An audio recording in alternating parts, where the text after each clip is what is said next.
Welcome everybody to another episode of Cooking with Chef Spidey. I am Chef Spidey, and this is Baking with Chef Spidey. Today we're going to do something a little bit different. Shout out to my friend Tom and his wife.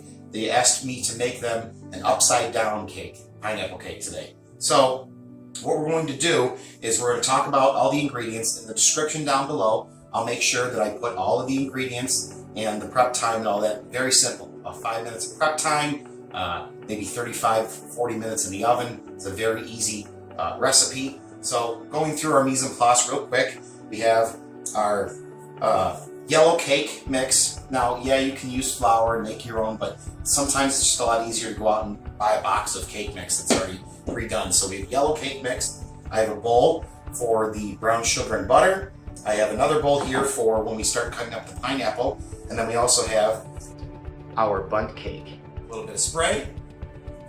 We have a full pineapple, 3 eggs, half a cup of brown sugar, half a cup of water, half a cup of orange juice or pineapple juice, depending on what you want to do. I happen to have pineapple or orange juice in my refrigerator, so easier to just do it that way.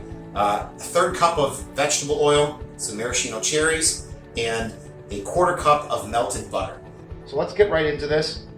First things first, we'll take the brown sugar, throw it in here. Then we will take our melted butter, throw that in there also.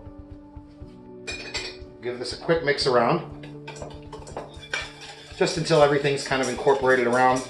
Want to make sure that there's no chunks or anything like that. So a couple little spins of the whisk, and that's done. Let's talk about the pineapple. Pineapples are awesome. Super easy. Take the knife here, cut off the top. All right. Cut off the bottom. Then what you're going to do is you're going to go around the pineapple. I like to start somewhere in the middle here and kind of just start cutting straight down and going around the pineapple.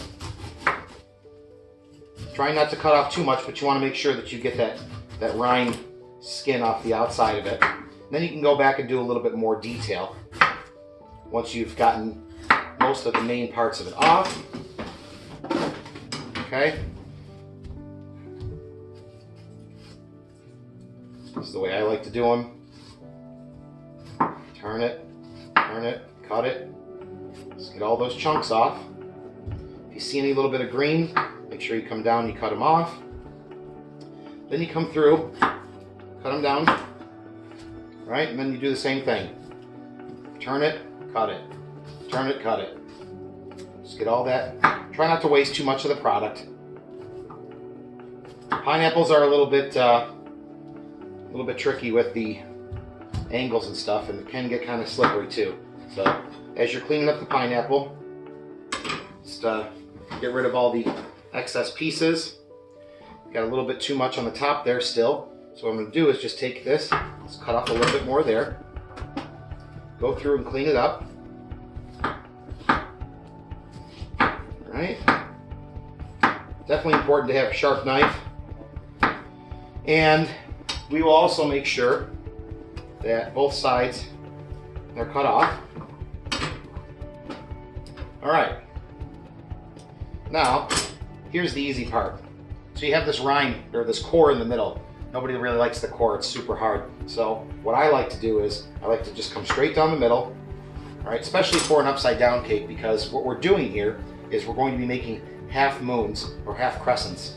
So from there, we have, just want to cut these nice and thin, about a 1/4 of an inch apiece.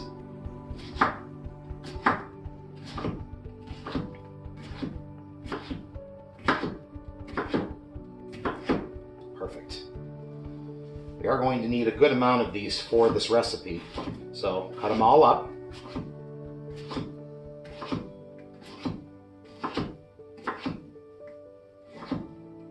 Perfect. Then what we'll do, what I like to do, what makes this easy, is you get yourself like a spoon, okay? And you just take that middle core and you pop it out. You go through each one of these, just pop out that middle core.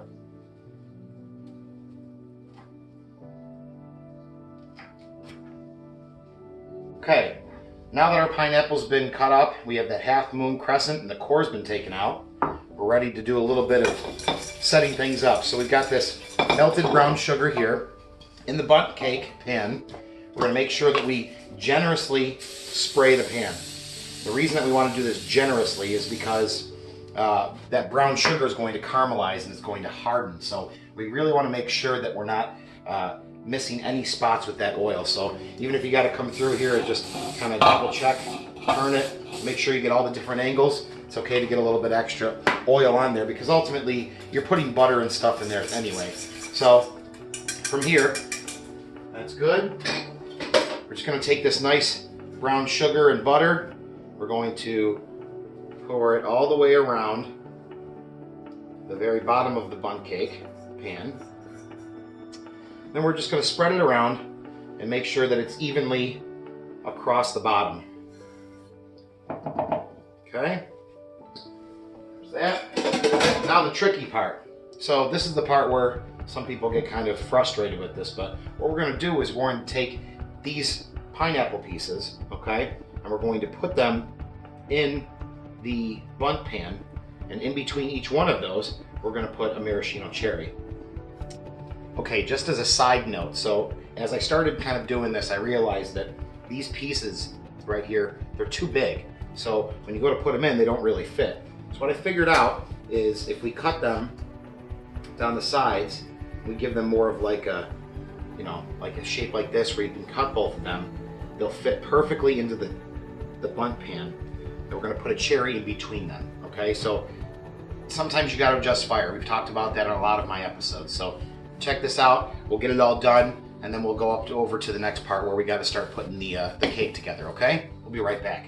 Okay, we're back. We have this the way that I want it here. I don't want to move it too much because I don't want the pieces to fall because they are kind of fragile. They sometimes fall, and you just got to get a real comfortable spot on them. Make sure that they're super comfortable the way they are. They're organized. Let's get right over to the cake mix. Cake mix is simple. You can follow the ingredients in the box, really is pretty much how you do it. But we're going to take our 3 eggs, all right? Put those in.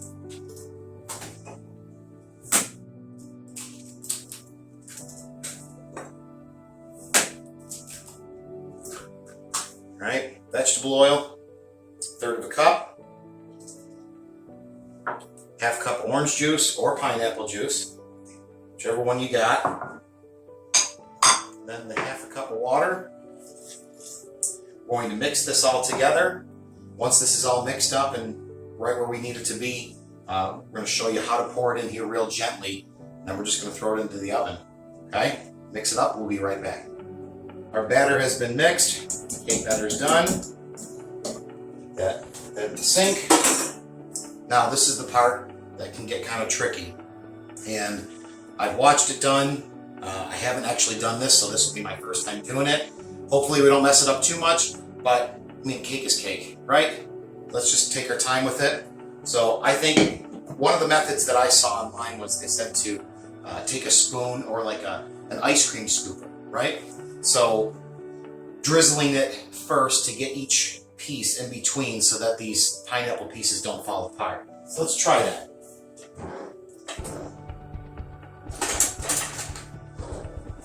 Ice cream scoop. All right, just kind of go in between each one.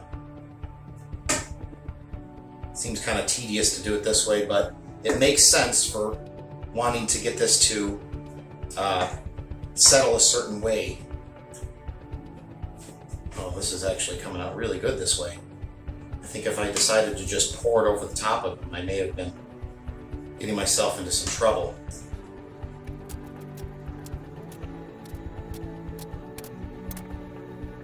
Now let's go back with this. I've got it all in between each one of the pieces of pineapple. I think at this point now what we'll do is we'll just real lightly in between. Don't let those pieces fall. You see them starting to tilt one way. Get the batter to go in between the other way, right? Sounds like a plan. Seems to be working pretty well. Oh, lost a piece there. Here we go, just push it back up.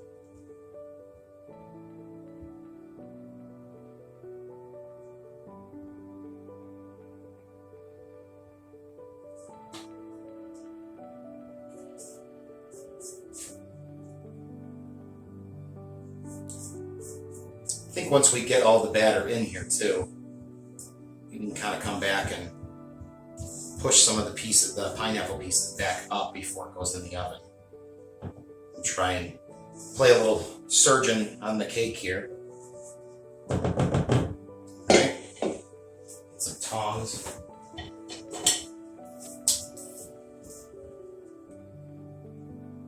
Just kind of get them to sit back up again. Right? There we go. Not too difficult.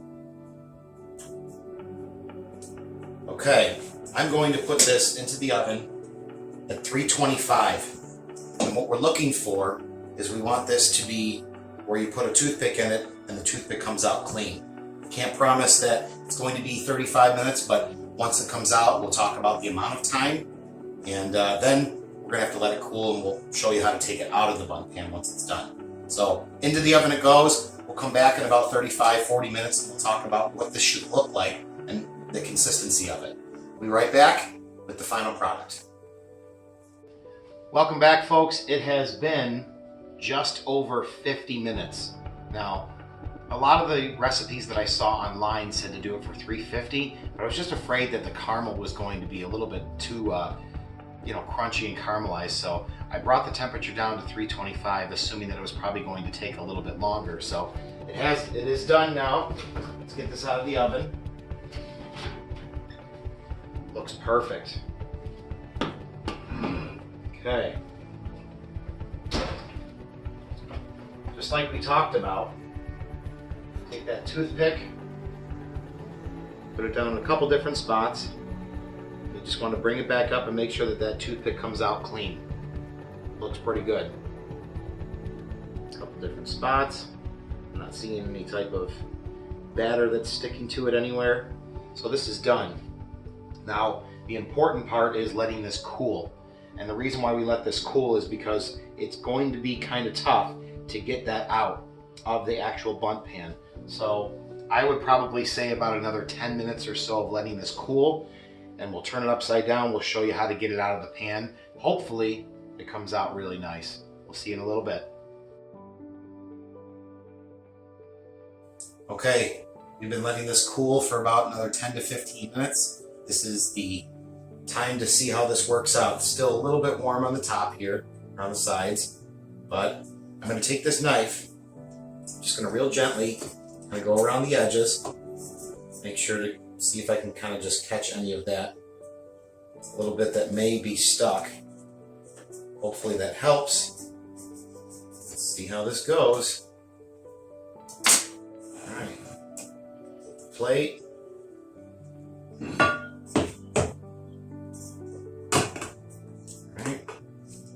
Flip it upside down. Oh, it looks like it came right out. Wow. That looks awesome. Look at that. Whew. It came out great. So I would probably say that based on this amount of heat that's on here, that we should probably let this cool for a few more minutes. But Tom, you and your wife are going to be super happy. Unfortunately, I do have to cut a piece out because it looks so good. Wow, unbelievable. Thank you everybody again for watching. This was kind of a little bit of a different thing. Baking's not necessarily my strong point, but when you follow the recipe and you take your time, and make sure you do things right, come out like this. This looks absolutely gorgeous. If you haven't, again, please make sure you subscribe. Like if you like them. Comment, please. Let me know other types of foods that you would love to see me cook or ideas that I've never done before. I'm always willing to try new things. From Chef Spidey and our family to yours, make sure you wash your hands and you stay safe.